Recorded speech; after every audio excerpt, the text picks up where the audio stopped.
Hola, ¿cómo les va? Bienvenidos a este podcast que habla de todos los deportes, todos y las ligas americanas, con Kenny Garay en Bristol, Estados Unidos, Dani Marulanda en el Retiro, Colombia. Yo soy Andrés Nieto Molina desde hoy Uruguay, República del Uruguay, aquí cerca de la zona de Punta del Este por José Ignacio, un sitio muy lindo, muy bonito que algún día tienen que visitar en el sur del continente. Bueno, empecemos hablando de la semana 15 de la NFL, porque Kenny Garay tiene información de los Gigantes de Nueva York que le ganaron a Washington en un duelo divisional muy interesante, y ya vamos con todo el resumen de lo que fue ese fin de semana después de la Copa del Mundo, que estuvo apasionante en cuanto al fútbol americano se refiere. Kenny Garay, ¿cómo le va, hombre? Hola Andrés, ¿qué tal? Un abrazo desde Alaska hasta la Patagonia, desde Arica hasta Punta Arenas. Victoria de los Giants 20-12 ante los Commanders. Ganaron los Giants y están cerca de los playoffs, ahora tienen 8-5, mientras que los Commanders siguen con 7 ganados, 6 perdidos. Hoy están en los playoffs, pero saben que se le vienen partidos definitivos. Kayvon Thibodeaux fue la gran figura.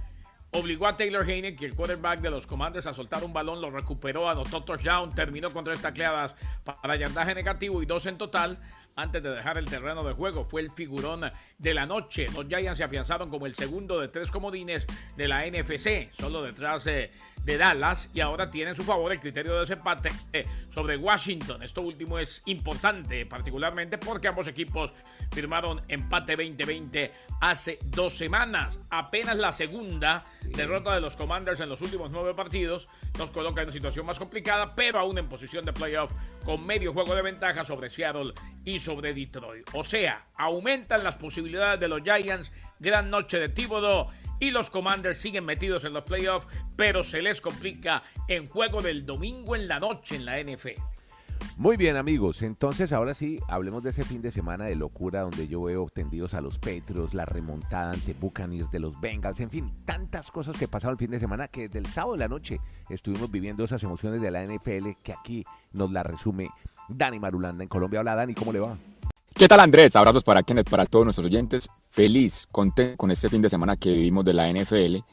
Yo a veces me atrevo a pensar, ¿será que algún día la NFL llega a evolucionar como lo ha hecho el soccer, que es capaz de programar partidos cada día? O sea, porque uno quisiera verlos todos, o sea, sobre todo en tiempo real, en vivo y en directo, por las situaciones que se dan. Y como fueron tantas, voy rápidamente a enumerarlas. Cuente. Primera vez en la historia de la NFL que un equipo remonta un partido en el que va perdiendo por 33 puntos. ¡Qué barbaridad! ¿Todo los eso? Vikings, imagínense, los Vikings iban perdiendo 33-0 y le remontaron a los Colts para derrotarlos 39-36. Eso bate el registro anterior, que tal vez Garay y quien les habla lo recordamos muy, muy gratamente porque fue un partidazo. En el 93, en unos playoffs, Buffalo le remontó 32 puntos al equipo de Tennessee y sin ni siquiera tener a Jim Kelly. Pues ya se acaba ese registro, pues ahora se impone este nuevo de los Vikings. 33 puntos, usted no se imagina lo que era la locura en ese estadio de los populares Skull, como le dicen a la gente de Minnesota, celebrando esa remontada. Otro dato, segunda vez en la historia de la NFL, se había presentado en 1995, que 3 partidos se definen en la última jugada y con un touchdown. Como si hiciéramos un símil en el béisbol, cuando uno dice que dejan tendidos al rival. Sí. Pues en el fútbol americano es decir que usted anota y ya se acabó el partido, reloj en ceros, y no hay manera de que el otro equipo obviamente pues logre a empatar o a tener otra ofensiva. Eso le pasó a los Raiders, derrotando al equipo de los Patriots. Lo hizo Kansas City Chiefs y lo hizo el equipo de Jacksonville Jaguars frente a los Cowboys. Última jugada de touchdown y se acabó el partido con eso. Seguramente la apenas segunda ocasión en la historia de la NFL que eso pasa, en 1995 y 2022. Vamos para otro dato. Tercera vez en la historia de la NFL que los 15 juegos que se han disputado, porque arrancó, recordamos que la jornada 15 desde el jueves hasta el domingo, de los 15 juegos, 12 se definieron por una sola posesión. Y los 15 juegos no hubo más de una diferencia de 11 puntos. O sea, eso es apenas la tercera vez en la historia de la liga que se da. O sea, es para darle magnitud a la calidad de juegos tan equiparados que tuvimos durante el fin de semana. Y finalmente, otra situación que se dio, que es también por primera vez, Ajá. es que 3 equipos que en algún momento de la jornada iban perdiendo por 17 puntos, ¿Remontaron lograron también? remontar y ganar. Qué Sí. barbaridad. Los Bengals No, perdían por 17 puntos con Tom Brady, Ajá. le remontaron e incluso les pegaron una paliza. Los Jaguars, de quien ya habíamos hablado, perdían por 17 puntos con los Cowboys, remontaron y de manera milagrosa ganaron su partido. Los 3 compromisos entonces que tenían esa ventaja y pues obviamente la de Minnesota que habíamos reseñado, pues por 33 puntos también se anota ese hit en cuanto a un fin de semana de locura, Andrés, Kennedy, No, pero qué oyentes, lo maravilla. que vivimos en la No. semana 15 de la NFL. No sé si... Y me falta lo último, que Cuente. clasificaron los 5 que habíamos dicho. Sí, ya están Pues, listos. ¿se acuerda que Ajá. el anterior, sí, previo al fin de semana hablábamos que 5 equipos podían clasificar? Sí. Pues los 5 clasificaron, Correcto. porque todos ganaron, Ajá, qué bien. a excepción de Dallas. Ajá. Ganó Buffalo y se metió. Ganó Minnesota, está adentro, San Francisco. El único que no ganó fue Dallas Cowboys, pero como lo que nos reseñó Garay con la victoria de los Giants, eso numéricamente también ya le dio la posibilidad a los Dallas Cowboys de instalarse en los playoffs. O sea que ahí se va armando el cuadro, ya hay 6 equipos listos para los playoffs de los 14 en total que tendrá la NFL. Y hay una cosa, Andrés, Cuente. y es que yo creo que hoy va a ser un día de aquellos, hoy no, toda la semana, Sí, sí. en la que Bill Belichick se lleva las manos a la cabeza, piensa, va a estar cabizbajo, meditabundo, después de lo que pasó ayer. Pero antes, en el dato que daba Dani, el anterior repunte fue el 3 de enero del 93. Y ese equipo, Dani, Sí. era los Sí. hoy Titanes de Tennessee, pero en aquel entonces eran los Houston Oilers. Oilers. Sí, señor. 35 eran los petroleros de Houston, 35-3. Iba perdiendo y terminó ganando 41-38 en overtime. Eran los Houston Oilers, que por mucho tiempo tuvieron como quarterback a Warren Moon. Uno nunca se Y le fue, olvida. y fue en playoffs. Y fue Y en fue- playoffs. Sí, señor. exactamente. Y fue en playoffs. Eso fue espectacular. Y lo otro, Andrés, Sí, y le decía lo de Bill Belichick, correcto. porque es que vaya, vea, busque el final de Raiders Sí. Patriots. Impresionante. Una locura, pero una locura. Hay formas de perder partidos y la de ayer. Pero no. Sí, sí. Eso fue una locura total. Vea, Chandler Jones Sí. se robó un pase lateral de Jacoby Meyers en Sí. la última jugada, un pase totalmente innecesario. Ey, extraño, dicen las crónicas. Extraño y Eh, innecesario. Totalmente última jugada del tiempo regular, devolviéndolo 48 yardas hasta la zona de anotación y ganaron Las Vegas 30-24 ante los Patriots. Vean, el partido estaba 24-24, ¿no? Sí. Los Patriots querían evitar el tiempo extra y decidieron ejecutar una serie de pases laterales para establecer un paralelo, como lo que hizo Miami alguna vez en Miami Miracle cuando le ganó a los Patriots de New England. Ya. En 2018. Ramón- En 2018 En el fue eso. 2018. Exactamente. Ramón Stevenson, Dani, le pasó el balón a Meyers, quien retrocedió y lanzó el balón directamente a las manos de Jones. O sea, quiso hacer otro pase lateral y se la dio a los Raiders. Y en vez de evitar tiempo extra, pues Jones eludió la tacleada y terminó llegando a zona de anotación. Una victoria espectacular por la manera que se dio, emotiva sí, pero no le puede pasar esto a un equipo de Bill Belichick y mucho menos tratando de evitar el tiempo extra, cuando lo ideal ahí hubiera sido, si no se podía evitar el tiempo extra, ir precisamente a seguir jugando al tiempo extra como tal y tener la posibilidad de ganar. Esto le abre un hueco enorme a un equipo de los Patriots que tiene un calendario, Dani nos lo ha venido diciendo, muy complejo de aquí en Durísimo. adelante.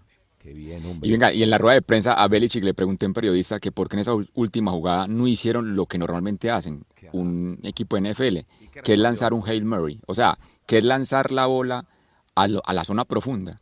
Una plegaria. En su manera tosca, en su manera tosca, en su manera fría. Sí, sí, sí. Al estilo Pues de... dio a entender que realmente Mac Jones, desde donde estaba, no tenía como que le llegara el balón. O sea, que ahí clavó a Mac Jones. Le dio a entender que no tenía brazo. Ahora, o sea, que eso va a pero germinar. es que lo de Mac Jones, y no me deja mentir Dani, Andrés, lo de Mac Jones ya se volvió cansón, ¿Sí? frustrado todo el partido, peleando con Patricia, sí. bravo con los compañeros. Queda claro que ese muchacho se está dando cuenta que la NFL es muy brava, Claro. y que de pronto la presión le llega a la cabeza debido a la juventud, y más allá de que pues se dice que la coordinación ofensiva en los Patriots tiene que cambiar sí o sí, ¿no? Correcto. Es otro quarterback, mi estimado Garay, de Alabama, que están acostumbrados a manejar un Ferrari y llegan a la NFL a manejar Renaultcitos 4. O sea, muy complejo eso, ese cambio tan brusco, tan repentino. Uy, no. Bueno, No, muy si bien. oye, no, Nieto, este se fue de Ferrari a Renault 4. No, pero O sea, está bien que no se dijo, vaya de un eso no dijo- Ferrari, eso- de un Ferrari a un Mazda último modelo, a Es un... un cambio Pero extremo. yo estoy aprendiendo de los grandes. Eso no dijo en una rueda de prensa Benzema, que dijo que él era un Sí. Fórmula 1 y que Giroud era un carrito pues, Sí, estilo de los normal. Renaultcitos. Bueno. Este Bueno, en podcast fin. no es de fútbol. No, señor no, pero Marulan. ya viene. La gente dirá, Ah, oiga, ya estos vi. hablando No, de pues NFL y no estoy están hablando del recordando. gran evento deportivo y del partidazo de ayer. Ah, es que No, ya hay un vamos a podcast ir, vamos a ir no. con Qatar ¿hasta cuándo? No, Vamos no, a ir ya, con Qatar ¿hasta hoy, cuándo? ahora sí. Hasta el sí. 2026, bueno. hasta el Mundial Ah, de ok, Norteamérica. El cierre, ahora lo Lo hacemos. seguimos Hay- haciendo hasta el 26. No, ya, no, es- ya empiezan la eliminatoria en marzo. En marzo empiezan la eliminatoria. No, hay un No, podcast pero sí complementario. valdría la pena que Dani Marulanda, que hagamos un podcast con Dani, si le parece, Andrés, Sí, señor. de todas esas eliminatorias, porque es que si hay alguien que sabe lo que ¿Cómo? pasa en eliminatorias, Ahora. los sitios más recónditos es Marulo. Claro, pero por Ahora sí supuesto. que lo vamos a disfrutar con 48 selecciones. Usted sabe, cada partido de clasificatorias va a ser de... en fin. Aquí en adelante, Sigamos en lo que nuestro, Dios le dé entonces. vida Sigamos para en que lo cubra el nuestro. mundial de 60 selecciones, el de 70, el de 80 y el de 100. Óigame, no, mire, más bien, ahora, no, es que le quiero informar a los auditores, ustedes dirán, estos tipos hablando de NFL, de baloncesto y el fútbol, ¿qué? El gran evento del deporte mundial. No, es que hay un podcast complementario, lo encuentran aquí mismo en esta plataforma, se llama Lo Sacó de Qatar, y ya usted puede oír lo que piensan Marulanda, Garay y este servidor sobre la Copa del Mundo y sobre el gran final que tuvimos ayer entre Argentina y Francia. Todos los deportes y las ligas americanas en el podcast La Sacó del Estadio. Porque por ahora podemos irnos al básquetbol, porque el baloncesto también está produciendo unas noticias muy buenas y ya al cierre de la temporada. Sobre todo hablamos de la NBA aquí y Kenny Garay nos va a contar sobre justamente los Knicks, séptima en fila para el equipo de los de Nueva York. Y así que qué bueno por Nueva York, que está haciendo otra muy buena campaña como el año pasado, Kenny. Que hay una cosa, Andrés. Ajá. Si nos ponemos a ver el domingo, fue de equipos de Nueva York, a excepción de los Jets. Bueno, a excepción de los Jets, que perdieron ante los Detroit Lions, pero ganaron los Giants en la NFL, ¿no? Sí, correcto. Anoche cerramos el día con una goleada de los Rangers ante los Blackhawks de Chicago, que casi nos deja sin garganta. Y los Knicks de Nueva York ganaron 109-106. Jalen Brunson, 30 puntos. Julius Randle, 6 tiros libres en el último minuto. Y los Knicks le ganaron a los Pacers de Indiana 7 victorias consecutivas. La racha actual más larga en la NBA. Correcto. Partido en el que hubo 19 cambios de ventaja. Randle promedió 27 puntos, 11 rebotes, 4 asistencias. En los 6 duelos anteriores, Barrett 22 unidades y 6 tablas. Todo esto para los Knickerbockers de Nueva York. Así pues que se le dieron las cosas, ya van 7 al hilo. Lógico, hay que tomar estas rachas victoriosas en la NBA con pinzas, ¿no, Andrés? Correcto. Apenas estamos llegando al momento en el que dejan de jugar los niños y juegan los hombres. Se viene la jornada de Navidad y de ahí en adelante hay que empezar a mantener el nivel de cara a la desgastante NBA de final de temporada. Pero es bueno, es positivo. Y los Knicks ya tienen 7 victorias al hilo. Bueno, y Dani también habla de baloncesto porque hay equipos que están pasando por un buen momento en el este de la NBA. ¿Cuáles son, Dani, aparte de estos Knicks de Nueva York? Efectivamente, sigamos por esa senda de equipos que están muy triunfantes en el este mejor de la NBA. Ya nos reseñó Garay los Knicks, 7 triunfos al hilo. Hay 2 más que tienen racha de 6 triunfos consecutivos. Uno de ellos, los Nets de Brooklyn. Parece que por fin están entrando en sintonía de la positiva Kyrie Irving y Kevin Durant. Entre los dos anotaron más de 80 puntos en la jornada anterior. Incluso Durant con un récord personal en un cuarto. En el tercer cuarto anotó 26 puntos, la máxima cantidad que ha tenido en un partido en su historia en la NBA en cuanto a un cuarto en anotación. Y el otro equipo que también tiene 6 triunfos al hilo, que es bien sorpresivo, ojo el nombre, Orlando Magic, con gran actuación de Paolo Banchero. Le ganaron a los Celtics de Boston. Oiga, ganarle a los Celtics que están en los primeros lugares del este.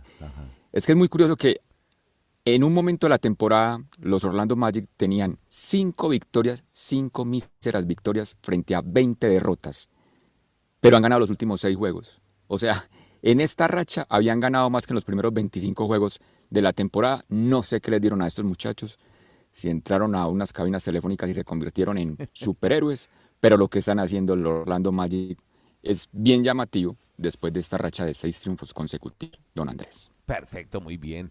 Así hablamos también de NBA, hombre. Qué bueno que está la liga. Oiga, le digo Y de Jokic, y no se me olvide que vamos a hablar de Jokic, Jokic. que ya está en modo MVP. Claro. Exacto.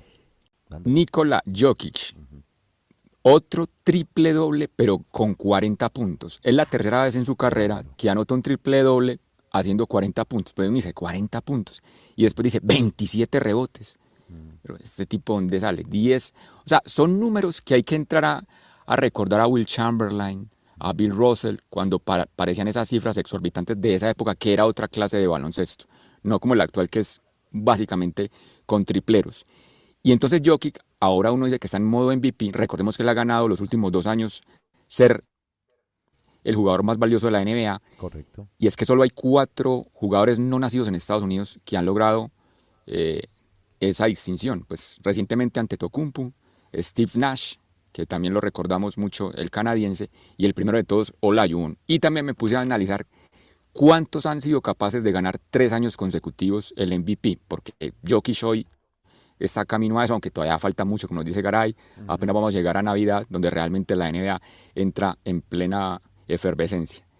Lo hizo Bill Russell, lo hizo Will Chamberlain 3 años seguidos, y el último fue Larry Bird en la década de los 80, que durante 3 años consecutivos fue el MVP. Vamos a ver si Jokic pues logra emular esas grandes estrellas históricas de la NBA. Venga, me está preguntando aquí un amigo que vive en Los Ángeles, don Samuel Brand, ¿qué posibilidades tienen los Lakers de Los Ángeles, hombre?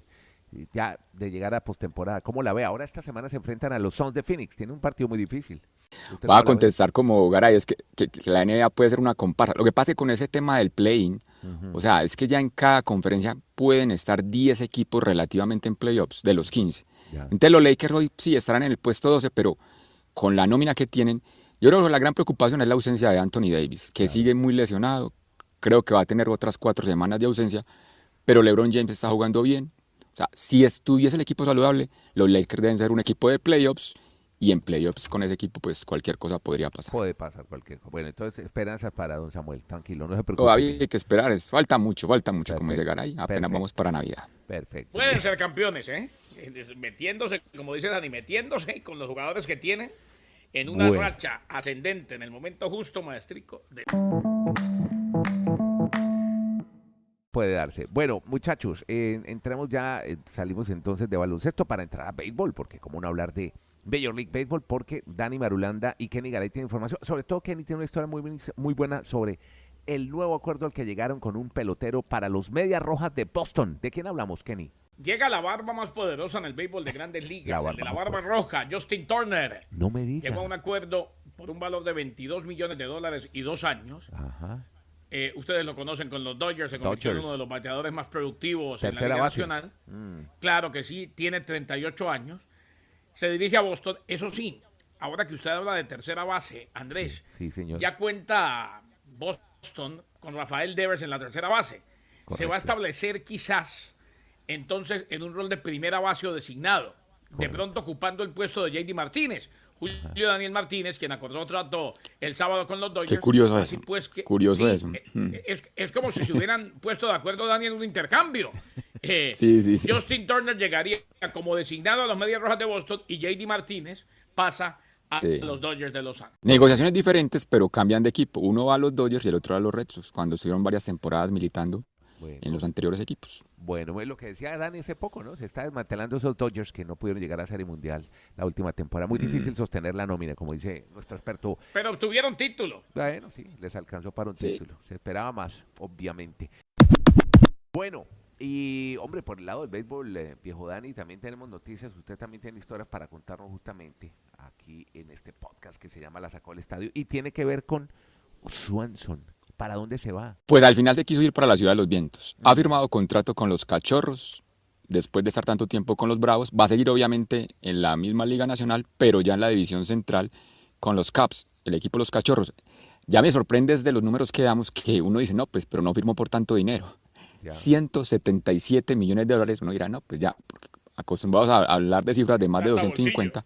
Lo que pasa es que no firmó un contrato esos de una década, firmó un contrato de 7 años, Sí. entonces son 177 millones, de todas maneras hagan las cuentas, eso es un poco más de 25 millones de dólares por cada temporada y volviendo a decir, siendo un shortstop, un campo corto. Estamos hablando de Dansby Swanson, este jugador campo corto norteamericano, ahora con los Cubs, como bien lo dice mi amigo Dani Marulanda, anteriormente jugaba para los Bajos de Atlanta. Pelota de jonrón de Aaron Esa Judge. buena, la ¿Recuerdan de todo lo que hemos hablado de ese de los Sí, al 62 final la cuadrangulares? Subastaron y la compraron, pero yo pensé que iba a ser un valor más alto. $1,5 millones, 1.5. Cuando se La hablaban de 3 compró. millones, ¿no?, de dólares por un- esa pelota. Sí, porque Garay nos recordó muy bien que la pelota más costosa había sido el jonrón 70 de Maguire, $3 millones, y eso fue, bueno, no, se subastó hace poco, pero eso se pasó en el año 1998. Entonces uno dice, pues $1,5 millones no es tanto dinero para lo que uno esperaría, siendo el récord de la Liga Americana. La compró un señor que simplemente dicen que es un empresario de la parte norcentral de los Estados Unidos, pero no dan mayor información Ya. a través de la empresa que manejó esa subasta. Sí. Entonces ahí le va a quedar el recuerdo de la pelota del jonrón 62 de Aaron Judge pagando $1,5 millones por tener ese codiciado souvenir. Lo que pasa es que estableció récord de Liga Americana y no de Grandes Ligas también. Ah, exacto. Sí, exactamente. Puede ser por esa la razón por la que se pagó entonces $1,5 millones. Sí, esperamos mucho más, la verdad, por esa pelota. Muchas gracias a todos por oírnos, por seguir este podcast, por compartirlo. Estamos en todas las plataformas digitales, hablamos de todos los deportes todos los días. ¿En qué episodio vamos ya, Marulanda? Llamando de 900, qué barbaridad, qué locura este podcast. 900. No, más de 900. 904. ¿Cuánto? 904. Sí. No digo que 904. yo a partir del 903 me pierdo ya. Bueno, muchachos, mil gracias a Kenny, a Dani. Yo soy Nieto Molina. Estamos todos los días en este podcast. La sacó del estadio.